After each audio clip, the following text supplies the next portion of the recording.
Hi, I'm Keith and I'm going to show you how to change the fuel filters on a John Deere 17G. You can get the fuel filters and O-rings at FortisHD.com. You'll need a primary fuel filter, which is a Yanmar part number 129335-55780, or a John Deere MIA 883874. You'll also need a secondary fuel filter, which is a John Deere MIU 803907. Both of these fuel filters require mounting O-rings, which is a John Deere part number M800893. So on this machine, the fuel filters are located under the hood. We have two filters here. We have a primary fuel filter or water separator. It's a metal screen. It catches any water in the tank. Water sits at the bottom of diesel fuel. They make it clear so you can see if there's any water in it. There's a red ring in here that floats in water but sinks in diesel. So if water builds up in here, the red ring will float up so you can see the amount of water you have in there and you can monitor it. You do not want the water getting too high and getting past the water separator. You will start to see it in the fuel filter and it'll cause engine damage if you wait too long. The first thing that we're going to do is we're going to pull this water separator housing off. If I do that and the fuel tank is full, the fuel will just gravity and keep feeding. So they have this valve here. It's labeled on. Turn this off. And that blocks the fuel from feeding out all the time. There's one on the fuel filter as well. We might as well turn that one off as well. Less air in the system. Now the way to remove this is you have to pull this ring off. Now there's multiple ways you can do this. If you bought the machine brand new, most of the time it comes with a little tool kit that will hook onto these ribs and you can unthread it. You can use a pair of pliers. Again, I have a filter wrench here, filter pliers that you can get on there. You can grab it and you can twist. If you have a hard time getting a pair of pliers on there because these little pieces where the hoses hook up, they're aluminum. And if you jam your pliers too hard in there and you turn the ring, you have a potential of breaking this off and then now you have to replace the whole housing.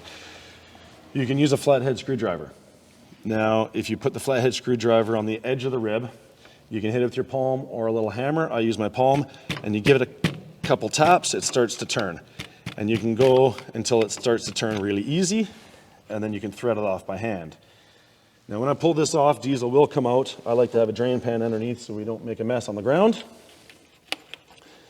I just unthread it while holding it up from the bottom, and then you wiggle it a little bit, and it comes out.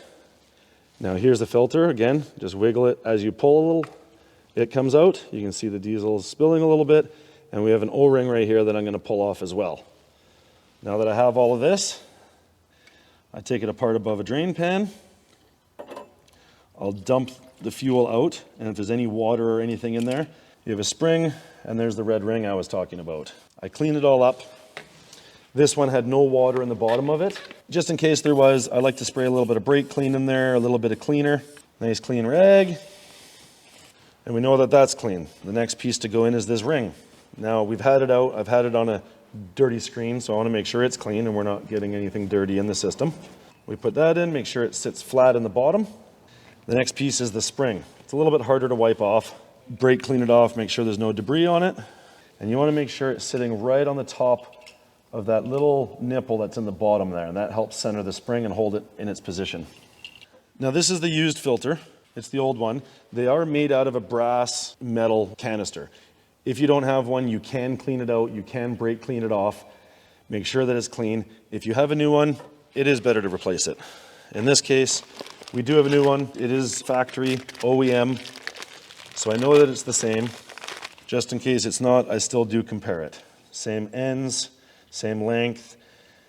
Now to put this on, you just put it in the middle, a little bit of up pressure, wiggle it, and it will stay there. Now the O-ring, again, we bought it with the fuel filter. It's OEM. When I took it apart, it did stick to the top, but the proper spot for it is right like that on the edge. We want to make sure that this has a little bit of lubrication on it. So we'll put a little bit of a fuel on it. Oil is okay as well. So I like to put a little bit of oil on my finger and just rub it around the O-ring, make sure it's lubricated. We slide the collar on there. We put it up, and we want to make sure that O-ring seats. So you can see the O-ring is nice and tight along the top. Hold it up with my fingers here. Start the threads. It should go almost all the way on easily by hand. If it's not and you have to use a tool to run it all the way up, you are cross-threaded. Now again, tighten it up. You can use a pair of pliers. You can also use a screwdriver. Give it a few hits.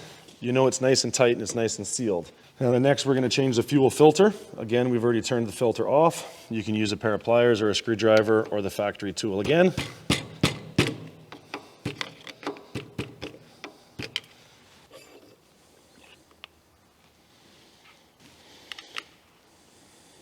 This is the fuel filter. This fuel filter is pretty clean. We're going to change it regardless because it's just due at the hour interval that we're at. There is nothing in the bottom of this one. The canister itself holds the filter up as the water separator uses a spring. Pull the old O-ring off. I have a look inside. Make sure that there's nothing in there. It's clean, there's no debris. I still clean it out with a rag and some brake clean. If you don't have any brake clean, a clean rag is fine. I also clean where the O-ring seals and sits. Again, I have a factory O-ring. I'm replacing it. You don't necessarily have to every time. You can get away sometimes with using the old O-ring. I prefer to change the O-ring every time for a very cheap part. It can create a lot of grief if it's letting air in. We're going to lubricate the O-ring a little bit. The reason we lubricate the O-ring is so that it makes a nice sealing surface. It seals well, doesn't create any air. New fuel filter. We got an OEM fuel filter here. We can check, make sure it's correct, because sometimes they make a mistake as well. We're the same length, the same bottom, the same top. Now what I do, because there's not a lot of room to get it underneath if we put the filter in first, I drop the filter part ways into the housing, and then I'll push the filter up and in. You can feel it goes on the nipple, and then you can feel it go on. And again, it will hold itself on, but I like to do that. We put the ring on. We go on by hand, and then give it a little bit more of a tighten. And we know that's tight and sealed. Now I like to give everything a little bit of a spray. Any residual diesel or oil or fuel or hand marks. Nice and clean. Now, we do have air in the system. You don't want to have any air in the system because a diesel will not run with air in the system. This machine has an electric fuel pump, so first we're going to open both of these valves back to on. And if you look, it does say on right there. They're both pointing to on. When the key is on, the electric fuel pump will start pumping fuel through. Now, I like to leave the key on for at least 2 or 3 minutes, and what will happen is it'll push the air out of the filters, it'll push it through, and it'll push it back to tank.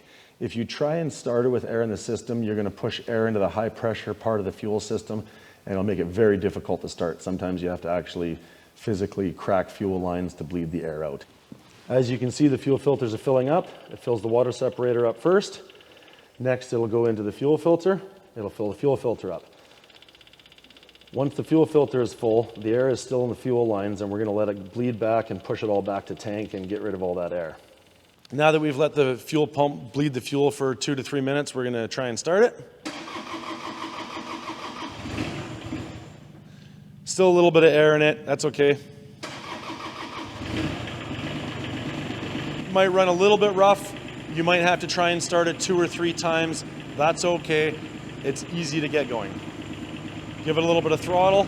Make sure it throttles up. You can kind of hear it running a little bit rough, getting the rest of the air out of it.